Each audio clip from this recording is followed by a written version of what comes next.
Rebel Tomato, I believe he's a player from Southern Utah, I believe. He was cheering for his buddy Poob, the Game & Watch player, so I'm 90% sure they're from the same region. These guys, they've been sitting there. They're ready to go. They've been playing friendlies for the whole time the ads were going up. So these guys are already warmed up. Yeah, now we are ready. We're back into it. Here, level up. Celso rocking that peach. We got to be careful about those aerials that he has. He's always so good about getting those once he has an opening to do so. Celso, his punish game just keeps getting better and better every time he plays, and I'm looking for more of the same from Rebel. Palutena players always have such clean punish game, and she can do so much off of just one touch. So both of these guys are going to have to be very, very pensive when they're playing in neutral because one hit can take them for a lot of percent. Definitely, and we're seeing now that, I mean, we got that grab in, and we're seeing pretty much Celso being thrown around the stage. Yeah. Tomato's kind of just controlling where Celso is and throwing out those auto reticles, those side Bs, and causing some issues. But now Celso getting that grab. Yeah, take note of the stage control. Rebel is just keeping control of that center stage, knocking Celso off stage, and keeping him in the corner at the ledge and adding on so much damage here, 105 already. Whenever Celso gets a chance to control the center, we can see some damage come out from him, just like we see right now. He has control of the center. Nice turnip throw. Definitely. Oh my goodness. And after all of that, after we felt like there was so much control there from Rebel or Tomato. I'm calling him Tomato. Yeah, Tomato. I think that's his. I think that's his sponsor, his team. So yes, this is Tomato. This is Tomato. I think he's the second best player in Utah, actually. Wow. Yeah, very Utah. good. So good stuff to Celso for taking that first stock there with that up smash and that neutral B, getting that toad out there. That was a clean counter coming out from Celso. He's about to lap Tomato in percent here. After losing neutral in the first half of this game and taking so much damage, he's absolutely turned around the momentum. Yeah, one thing that I'm definitely always scared about is a peach with rage, and that's what we've got right here. Pretty much anything that Celso throws at him is going to... His shield! His shield is crying out for help, but I don't think anyone's going to come to save it. He has to get back to the stage here. Taking his time getting up from the ledge, as Celso adding on the pressure in the back air is going to be enough to take his second stock. Celso's looking great here.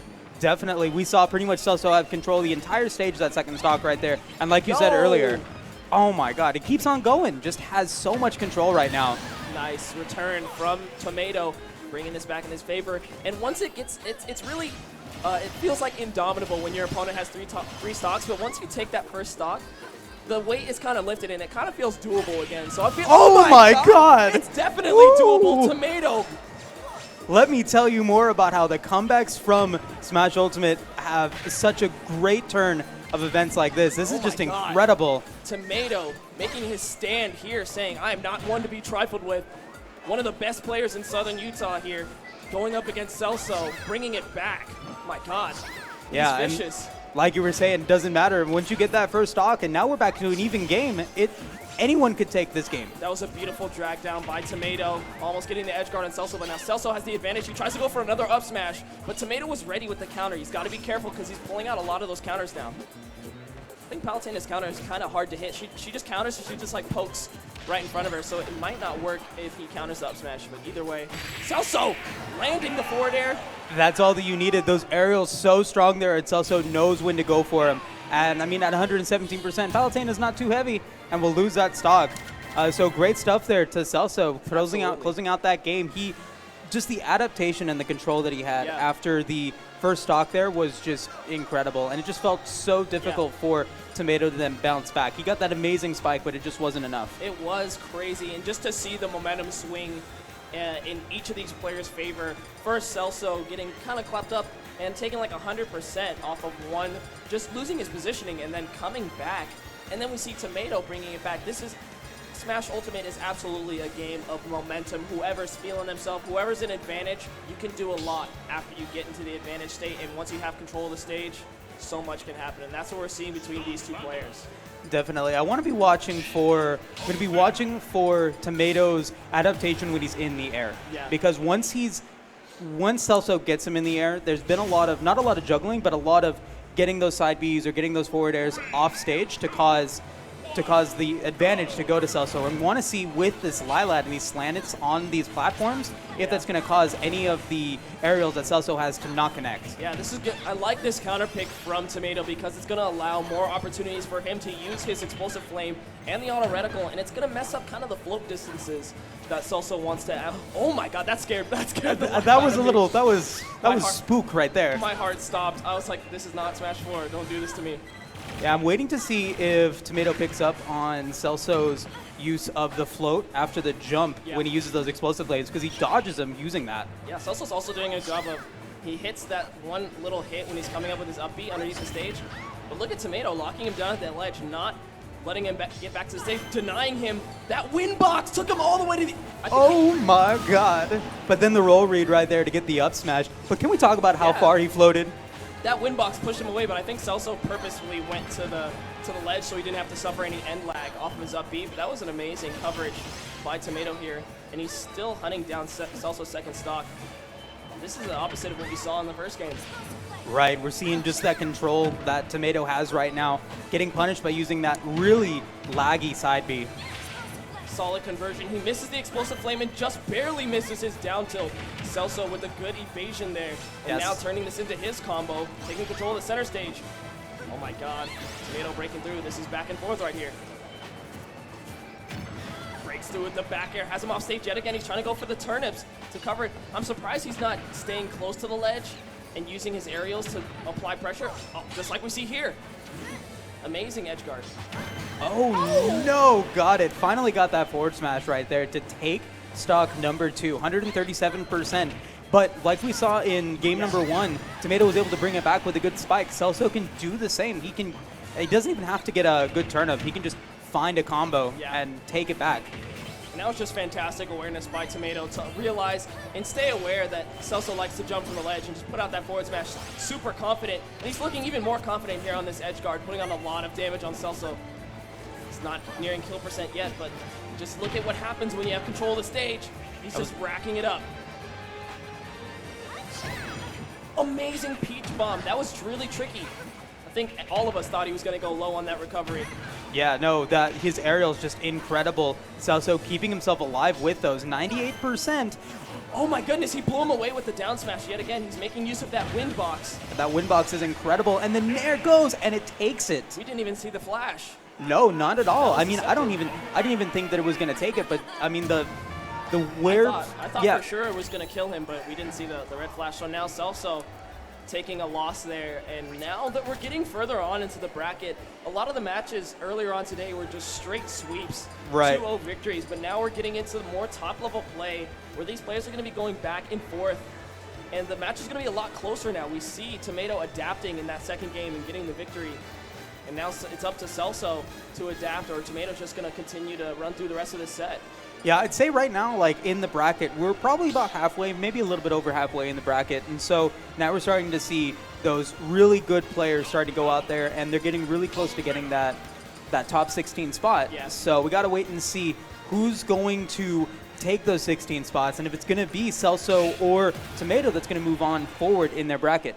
Look at the Zen level focus from both of these guys. Both of them closing their eyes, taking a deep breath, recognizing what they have to do in this third game to get that victory. Here we go into game 3. We're going to take it to Kalos Pokemon League. I definitely like it because it gives Celso the best of both worlds, the open space in the middle, but also the platforms on the sides to really confirm those aerial combos. Absolutely. And now Tomato has more move. He has more room on the stage to use a lot of his projectiles here. We're seeing a lot of explosive flame and auto reticle coming out in the neutral just to pressure Celso, for Tomato to come in afterwards and lay it on. Look at all this damage coming out from Tomato. Yeah, this is a great juggle so far. Celso's just been barely able to land right now, only getting 12% on that first stock. That was a clean drag down up air. It didn't lead to anything, but you can see the intent behind his button presses. He is going in on this stock.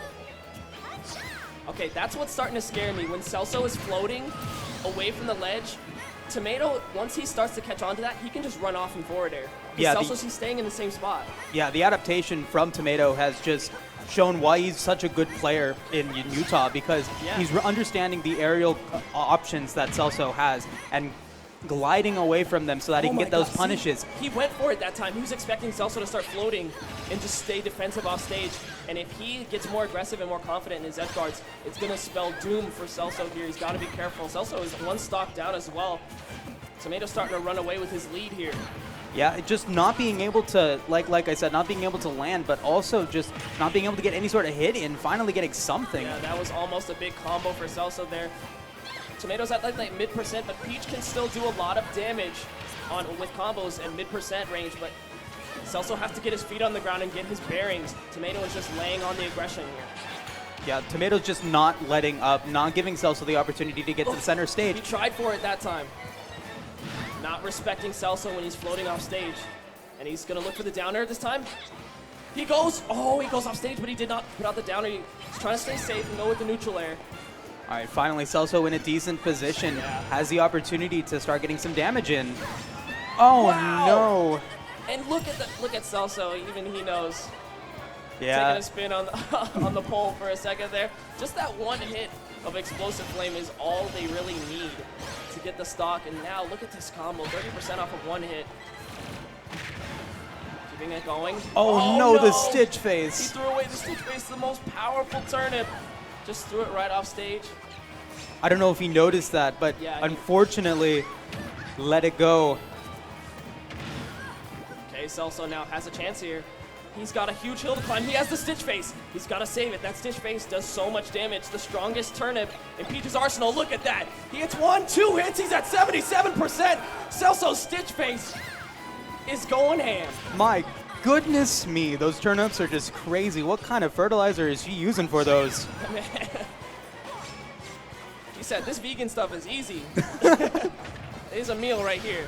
He really fed him a meal. He fed him 77%. He's looking to take the stock here in just one more hit. Peach's forward air is so potent. Peach Bomb getting punished again. Yeah. This is still scary for Celso. He can die pretty soon. He's taking a lot of percent. Oh my God! Wow. From the back! Unfortunately, and the pop-up there from Tomato. Pop-up from Tomato, and he deserved it. He earned that pop-up there. Playing so well in the second and third game, and even after taking so much damage from the Stitch Face, he didn't flinch. He didn't blink. He stayed strong, and his will was strong, and he brought it back, and he was able to secure that victory in Game 3, and he's going to be moving on in the bracket. Yeah, I would love to shout out again that adaptation there from Tomato, just understanding the aggressiveness that Celso was doing with his not only his aerials, but also just trying to get in. Yes, at the end of that third game, we started seeing those turnips being used a little bit more. We started to see some adaptation from Celso, but the adaptation from Tomato was just so fast and so sudden that Celso just didn't have the time to respond. And when he finally did, it was too late.